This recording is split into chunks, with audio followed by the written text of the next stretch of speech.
Well, hello. I am Optimus Flip. After an attack by Decepticon OpShop forces, I have been able to make my way back to YouTube. Greetings and salutations. I am Optimus Flip, and I bring the message loud and clear from the planet Flippertron. We will never be defeated. Resellers unite! Attack! Attack! Hey guys, how's it going? Uncle Flip here, Geelong-Flipper, live and direct, coming to you after a Decepticon attack upon my microphone. Dun dun dun dun dun dun dun dun dun dun dun. How's it going, everyone? Sorry about that before. I don't know what happened. I think Soundwave got into my computer, mucked around with the input output, or maybe I just screwed up. So it is Wednesday night. I hope everyone is super well. Cup of tea, Ridgy Didge, crikey. All right, let's have a quick look here, guys. See who's in the house. 25 of you with only 4 thumbs up. Bloody hell. I even wore a bloody Optimus Flip mask, which I bought today for $5 and it doesn't work. It had battery corrosion in it. Okay, so here's the deal. Binix, g'day. Parrot, g'day. Balbun, hi. Kate, what's going on? Clint, what's going on? Zeke, you're next on the store reviews. Rhiannon is here. Sunny's here. And Coffee, Emma. Let's see. Alley Cat's here. What up? What up? Bulletproof is here too.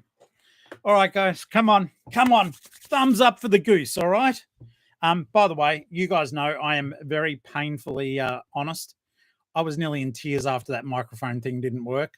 I felt so bad. Like my eyes are still like, because I did this thing and I was like, I wanted to make you all laugh and then I couldn't even do the damn joke.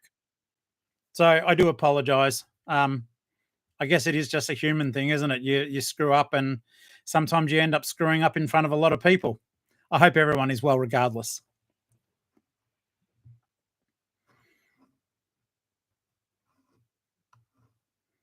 Okay. I am sorry. I'm sorry for the 23 people in the other chat room. I don't know how it duplicates itself. And after that technical screw up, I am not going to go into that room.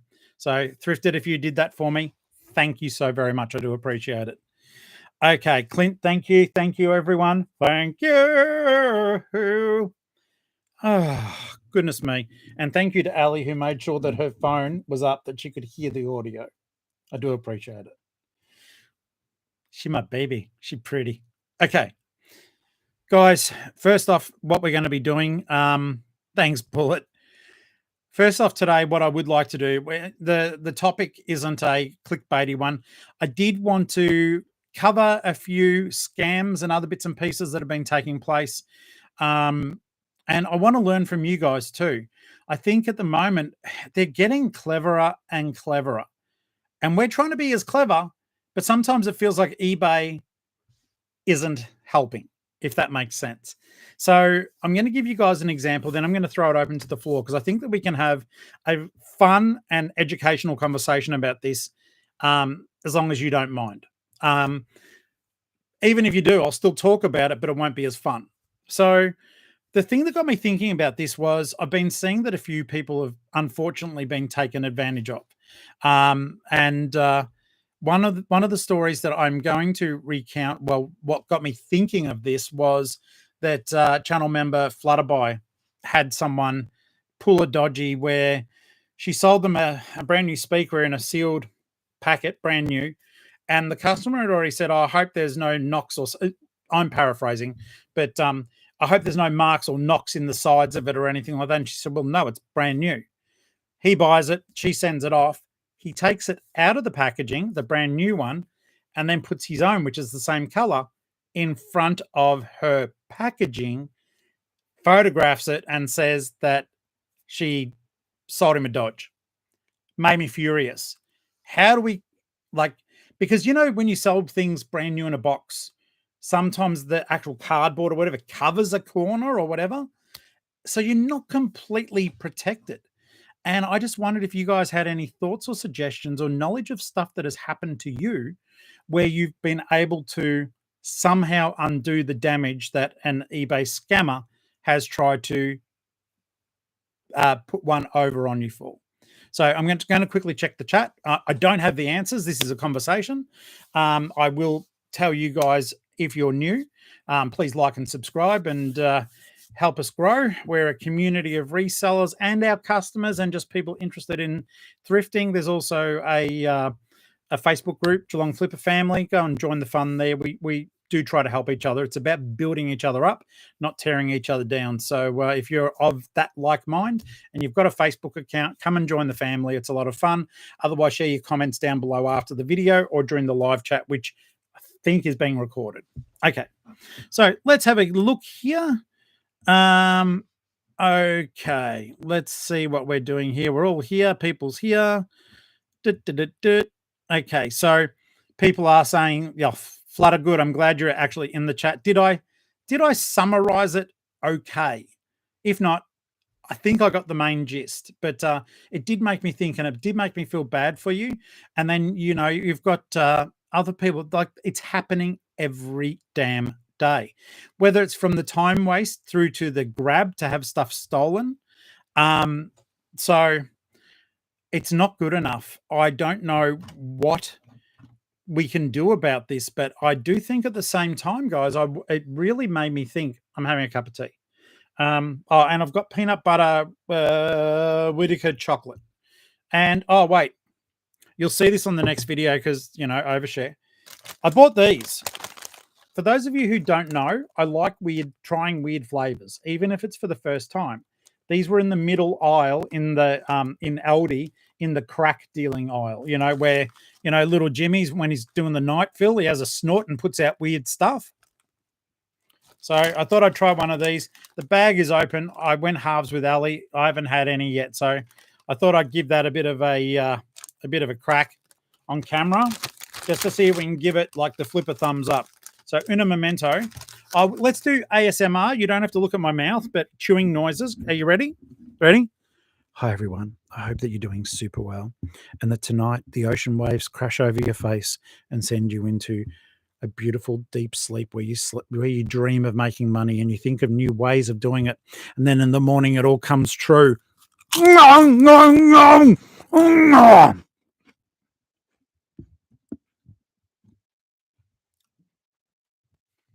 I like them.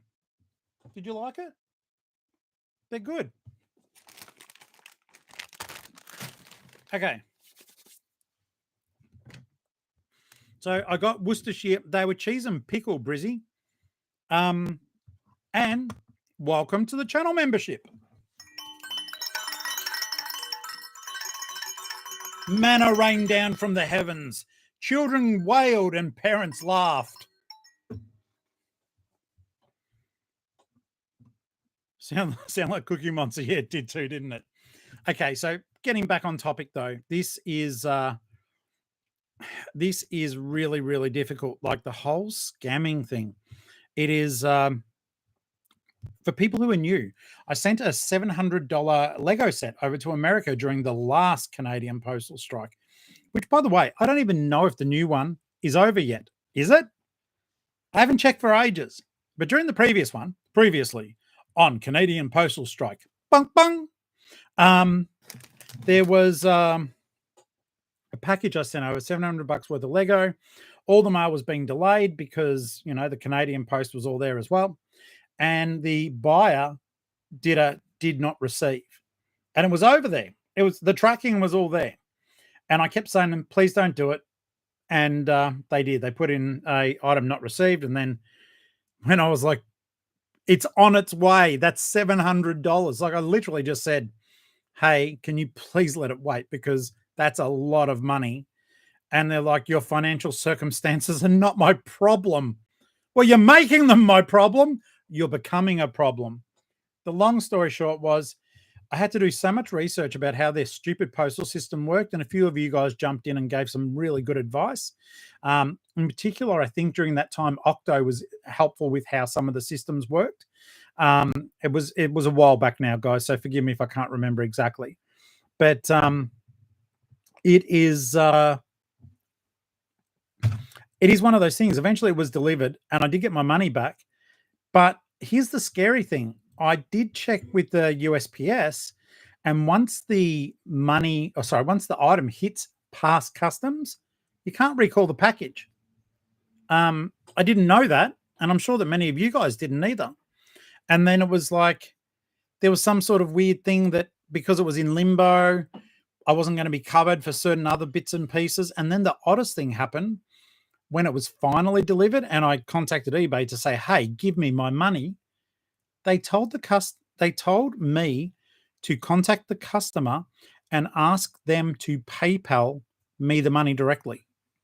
Bizarre. In 27 years of selling on eBay, I have never had eBay tell me to go around them for payment. Thank God that's in a chat transcript that I kept.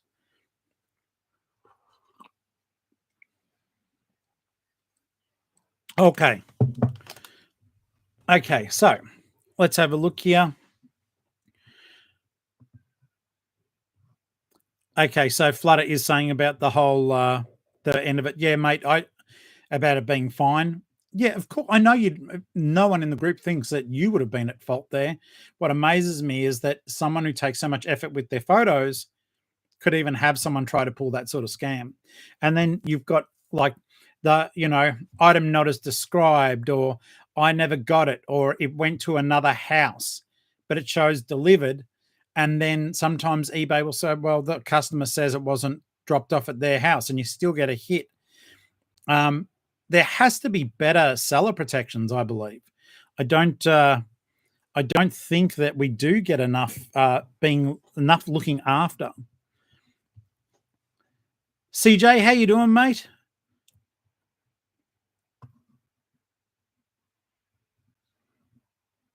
Okay, let's have a look here. I am lost with some of this chat. You guys are chatting, but I can't see what you're chatting about. Okay. There we go. Well done. So Brizzy finally joined the channel membership and had a sale. Had a sale and are going to be torn to shreds when we do a store review, but with love and respect. Isn't that right, guys? So our next one, I don't know if Zeke's in the house at the moment, but Zeke's site will be the next store. I think we'll do that. We might do that tomorrow night. I don't know if Mark is in the house. He keeps saying that he wants to do the store reviews on Sunday, but I don't know why. But yeah, I think it doesn't matter so much because you can always catch up in. Anyhow, Mark, if you're in the chat, let us know, mate. Why? Let me know via Insta why it's that, and if it's just for simple convenience, then I don't know. People don't seem to really have a preference, but you have stated that, so I'm happy to try to oblige it. Let's have a look. Okay, Twin Cross, a little bit of mixed. I just Auspost work for them today, delivered to.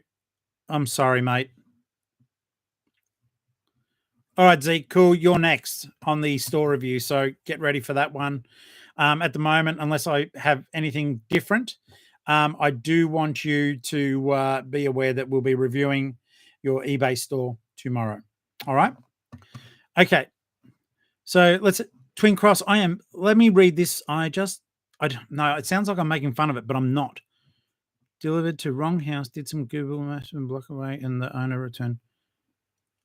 Okay, I got you. Sorry, mate. Just the first bit just threw me. So it was delivered to the wrong house, did some Google mapping, found it was a block away. Well done. And then the owner returned item, thank goodness. Okay. I'm just going to quickly I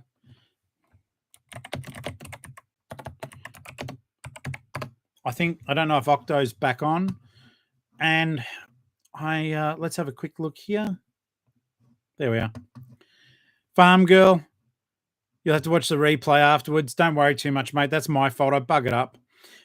Christian says, I recently sent a beautiful vintage Sesame Street ceramic picture frame to New York, and it arrived all smashed. I don't have answers for that because it's like You can bubble wrap it. The only thing I could think, unless they harpooned it, is a good way of sending that sort of thing. And this is just putting it out there because I have sent frames overseas once ever, and not during my period as Geelong-Flipper. What I did was I put bubble wrap, I then put cardboard, I then put styrofoam, like TV foam that I cut, and I made a frame on each side.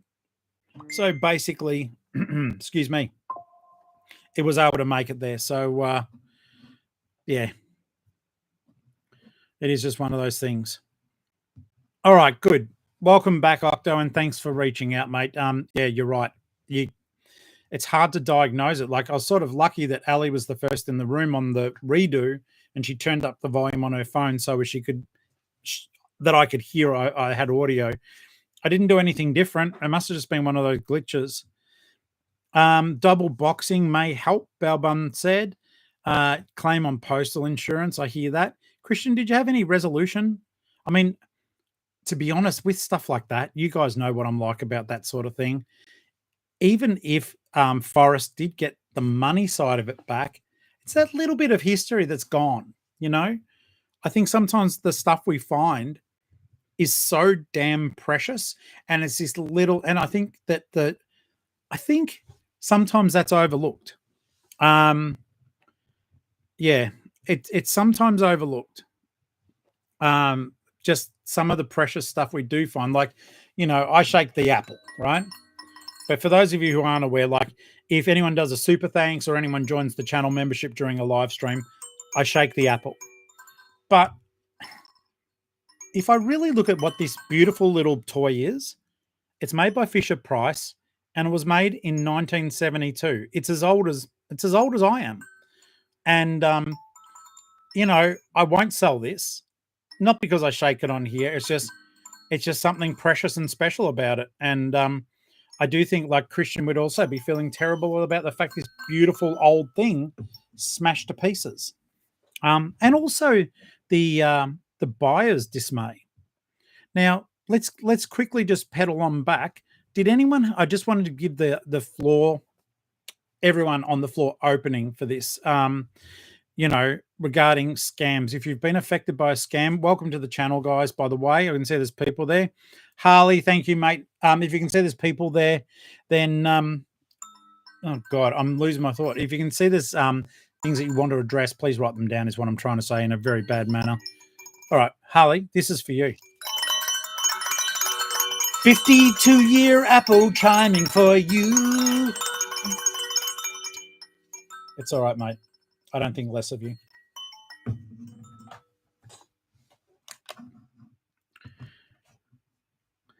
And yes, absolutely. Absolutely. We are time traveling in a way. I do like that. That's what Shorts just said. Absolutely. We're time travelers. We give people back moments from their past. It's a beautiful way of putting it, actually. Better than what I just did. Okay. New Joy in the house. Thank you. How are you doing, mate? Now, just so as you're aware, shipping will be, just because I'd already had the labels done, shipping will be done on Friday with everything else, all right? So that's the only reason why you don't have a tracking number. Unless I get there tomorrow. I've only had 2 sales, though, so I'm not planning on doing a pack and track. All right. Lax, thank you so much, mate, for commenting and for your comment in here and on the actual channel itself. Thank you, and hello to your family too, by the way, guys. Lax, Tom, you guys are all watching, so g'day. I feel sorry for you, and next time I'm down that neck of the woods, we'll have to, I don't know, you'll have to take us out for a coffee or something, because I'm a tight ass. Okay, so let's have a look here. I love this, and Matilda, I get that. So Matilda sent a lot of breakables. The more you do it, the better you get at it. I respect that, mate. I agree with you. I am becoming very unafraid of sending stuff, but at the same time, and look, Christian's been doing this for a while as well. It's still one of those things. We still feel gutted when something breaks. because I've got a couple of original pages of comic book art that I'm thinking of selling. It was done back when people drew it on paper, not being a dickhead, but when it was drawn on paper, not digitally. So, but there I've got some really nice artwork, some lithographs, other bits and pieces too. And I feel like they'll go overseas, but I'm just going to have to deal with it when it comes. And I will just charge a butt ton for the post. Because I will load it up so heavily, it puts like 500 to 600 more grams onto it to make sure it gets there in one piece. I think if someone wants to spend enough money to get a framed piece of art or something delicate, they're going to pay up on the postage as well. What are your thoughts on that, guys? Let me know them. Actually, people who love to comment. We've nearly got 70 in the house too, by the way. Thank you. And guys, if any of you are new time viewers and you haven't liked or subscribed or shared it out, please do so. And New Joy, if you don't mind sharing out the channel membership as well, there may be some people who want to jump on board for $1.49 a month. You can become a channel member. It helps me create more content and get you a shout out at the end of all the videos. A lot of people don't realize your names are at the end of the video. So for what that's worth, it's a moment of glory on a growing little channel. So I do appreciate that. The most expensive thing I sent was the action figures, the Cause Companions. The most breakable was a framed picture. And I'm sure I've had stuff that I sent in the early days that broke. I have sent items that broke, but I've also sent remote controls that the buyer said were broken, and I got it back from them because they returned it and it worked perfectly. So sometimes it can be that our customers just have difficulty operating the technology that they've asked for, or they've asked for the wrong piece of technology, like, as something, and it's going to sound silly, but something as silly as they got a Sony TV and they order a Samsung remote. They order a universal remote control that just literally will never operate their TV. Lots of things can take place and we get the blame for it. But it's more when you send something good and it is kept through deception. That really gets my goat. There's times that, like, I've sent valuables down to South America and they've hit the country, but never gone further than customs. It makes you think about how you fill out your customs form sometimes, how you've got to be creative about the description of things. So it is just one of those things. Sometimes it's like an ever-evolving game, and it is nuts. Matilda raises a very good point here. If you've ever seen the cages they use in the Postal Distribution Centre, there might be 500 kilos sitting on top of your parcel. 100%. When I worked at the clothing factory, we would use those cages, and I was the guy who had to wheel it out to the truck once it was filled up. But yeah, it was they were horrendously heavy. Such good exercise moving them around because it was done by a hand jack. But yeah, super heavy, mate. So I do agree. You don't know what's going to be on top of your thing. I mean, I've even seen people, well, let's face it, the stuff that we sell, I don't know if any of you sell, and I'm not being silly here, if anyone sells high-end artwork, I'm talking high-end, that would be fascinating to know. And if anyone does know someone who sells it, maybe we should get them on or interview them to find out how they ship stuff. From what I've seen, like high-end art, they ship it in boxes, like wooden boxes with packing inside it. So, you could pretty much throw stuff at it and it wouldn't break. So that would be fascinating if there's, at the end of the day, I do want to protect the stuff I'm sending. But yeah, I've never sent something so high-end I would put it in a wooden box. Have any of you guys ever had something that valuable that you've really had to go next level? Octo is correct. Brazil is horrendous. And I think that may have been, was it? Look, I'm not, I don't want to be pointing a finger at a country. I can't remember, but it was South America. And it made me really rethink about how I would label things, like what you call it. Don't use, like if I send Lego, I just say building blocks, even though Lego is available to us in customs. It's like I have to downplay it and make it sound cheap But at the same time, it's like